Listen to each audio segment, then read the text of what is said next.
You don't need more time. You just need systems to be able to maximize the time that you have. Because in reality, we're never going to get more than 24 hours, right? So we have to find a way to make the most out of each 24 hours we get. Hello, my name is Jenna Comchiniboa. I'm a lawyer, I'm a wife, I'm a mom, I'm an entrepreneur, I'm a content creator, and I'm also an author. So basically, I wear a lot of hats. And for the longest time, I was struggling with finding ways to balance it, right? And think of life like a pendulum. You don't want one to be way higher than the other. You want it to sort of, I mean, it won't all be balanced, but at least to be quite equilibrium. So I started researching, auditing my life, my habits, the way I spend my time to see what I can do to maximize my outputs without burnout or stress. So like I said, I'm a mom of 3. That in itself is a whole job of its own, right? I have a business, that's a whole job of its own. I have a job, I have a 9 to 5. So like, my schedule is crazy every single day. So I just had to find a way to be able to balance things out where I'm still doing the things that I want to do because they actually do bring me joy and fulfillment, but then I'm not stressed or burnt out at the end of the day. So I came up with this Sunday reset and I'm going to share it with you. So I start by auditing the previous week. So what did I do last week?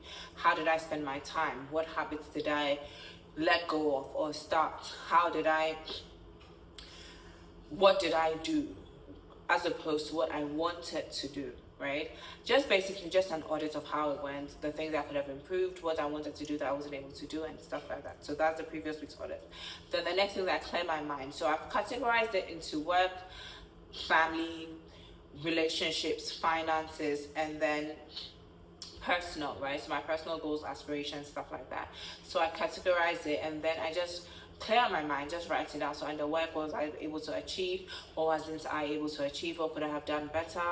What wasn't I even supposed to do that I did? You know, like all those little things. In terms of family, was I able to spend enough time with the kids? Was I able to do things meaningfully with the kids, right? Because right now it's very easy to just be in the same room but not spending time. So was I able to consciously spend time with them? What were we able to do? What can I improve upon next time? With my finances, how much did I spend? Did I stay in budget? Did I go over my budget? If I did, why did I go over my budget? You know, little things like that. So I clear my mind in all those because my health, was I able to go to the gym? If yes, how many times was I able to go to the gym? Was I able to make weightlifting and stretching, like maybe Pilates and yoga? Was I able to do the sauna? Was I able to do more cardio, more weight, whatever it is? I just clear my mind in all those categories. And then the next thing is I check in with myself. How do I feel right now in terms of my energy level, in terms of my joy, my peace, my fulfillment, in terms of my stress? Do I feel rested? Do I feel restless? Do I feel tired? Am I exhausted? I check all those things, right? And then I ask myself, the previous week, what drained me? What did I do that after I did it, I was just so drained and I was so unfulfilled? And what energized me? What gave me so much energy that after I did it, I was just like, yes, I want more of this, right? And then lastly, what needs to change? So basically, I ordered the previous week so that I can make improvements going to the next week. So that's the weekly audit. So then now I go into the coming week, right? And I set my priorities. I believe that even as the CEO of my business, I can't do everything. So I have to prioritize the things that are important to me. And like the Eisenhower matrix, some things are urgent, but they're not important. Some things are urgent and important. Some things are not urgent, but they are important, and some things are neither urgent nor important, right? So I basically sit down and look at the things that I need to do the coming week in terms of like the areas I mentioned. So work, health, family, finances, business, stuff like that. What is urgent and important? Those are what I break up into my priorities. What is important but not urgent? So those who come into the subgroup. What is not important but what is not urgent but is important, right? That goes in the large group. And the large group is what's not urgent or not important. And I don't even think about those things because I don't have the bandwidth for that, right? So I prioritize my week and then I categorize it into, so what I must do is the urgent and important. What I should do is the important but not urgent. What is nice to do is the not important but urgent, right? So I categorize it, and obviously I have to finish what I must do before I think about what is nice to do, right? And obviously the last category, which is neither urgent or not important, I don't even bother with. I just delegate it or I just delete it out of my schedule, right? So then I look at what I'm supposed to do, like all the areas in my life, and I decide, is this something that I have to do personally for it to succeed? And most of the time it's not. But as women, as moms, we always think that, oh my gosh, if I don't do it myself, it's not going to get done well. But I've come to the realization that it cannot be 100% every time. So if there are things that can be done, even 95% or even 90%, without me being in it, I delegate it. In my business, in my house, everything. I delegate things that don't need me to be there 100% for it to be effective or efficient. I delegate those things. And then I automate things that I can automate, right? So like my finances, for instance, I automate a lot of things. My health, for instance, my gym routine, I wouldn't say I automate it, but it's almost automatic because I just go to my gym's app, schedule the classes I want to do, and I'm done, right? All I now have to do is actually get up and go. But in terms of scheduling, it's almost automatic. So those are the things automated. Like I said, the things that I do not need to do, that are not urgent or not important, I delete them from my schedule. And then lastly, what can I ask for help? And I think this is a big one because as women, as moms, it's very difficult for us to ask for help because I feel like we've been conditioned to be superwomen. So we're supposed to do everything ourselves and do it so perfectly every time. But I don't think that is realistic. So when I'm tired, I ask for help. I ask my husband for help. I ask my kids for help. I ask my family for help because you can't pour from an empty cup. So it's very important to ask for help when you need it. Sis, the fact that you're asking for help doesn't mean you're weaker. It doesn't mean you're less of a woman. It doesn't mean you're not a good mom. It just means you're human and you need help. So ask for help when you need it.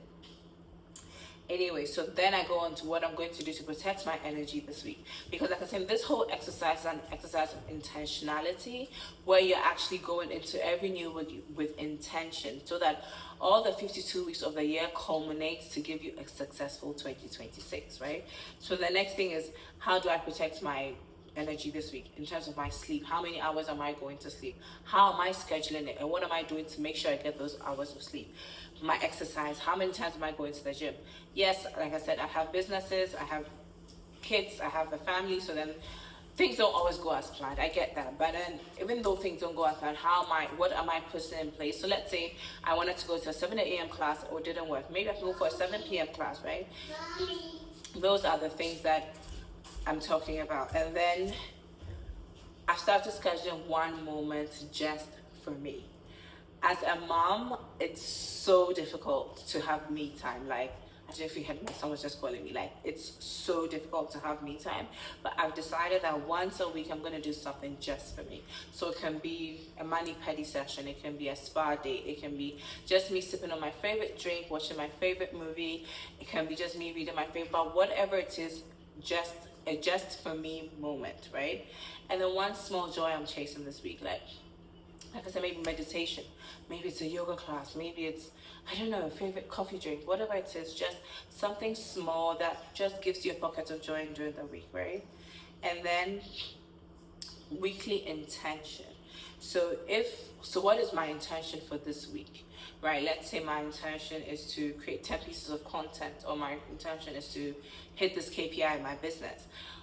I have to write it down because what gets written down is what gets measured, and what gets measured is what actually grows, right? So if this week feels successful, it will look like. This is a very important question because most of us don't even know what success looks like for us, right? So if this week is going to be a successful week, what is it going to look like for you? Maybe it's going to look like you're able to tuck in your kids at a certain time the whole week, or it's going to look like you maybe not even raising your voice, right? Or it's going to look like maybe you eating salads the whole week, or it's going to look like you hitting all your KPIs for your business, or it's going to look like you pushing out 10 pieces of content. Whatever a successful week for you is going to look like, that is what you answer this question. And this week, and the last question on that page is, this week I choose to be. So for me, this week I choose to be patient, because having 3 kids running around sometimes can make me be at the brink of losing my mind. But this week I'm choosing calmness, I'm choosing patience, and I'm choosing not to react. So that's what I'm choosing this week. And then if you have affirmations, you can just add an affirmation. Like I said, my affirmation this week is to be the calm, present mom. God help me with that. But anyway, then we just move to the daily plan. So the daily plan is for every day of the week. So your priorities for the week, the to-do list, your goals, and the notes that you have, right? And the notes, I like to fill in the notes part in the evening when I'm winding down. Basically, I've done everything I'm supposed to do. The kids are in bed. I've read them their bedtime story, said the prayer, everything, and I'm in bed. I just like to go through the day and just write notes. Like it's sort of like a journaling session for me, where I just jot down what I learned, you know, like the epiphanies I got, any nuggets of wisdom I learned through the day. I just write all those down. So that's it. That is the Sunday reset for me, and trust me, it has helped me so much in achieving things and in taking things off my goal list and my to-do list. Like, it's a game changer, and I want you to try it. And I have the template, like I said, but if you do want to, let me know and I'll definitely share the template with you. So that's it for today, my loves, and I'll see you next week. Bye.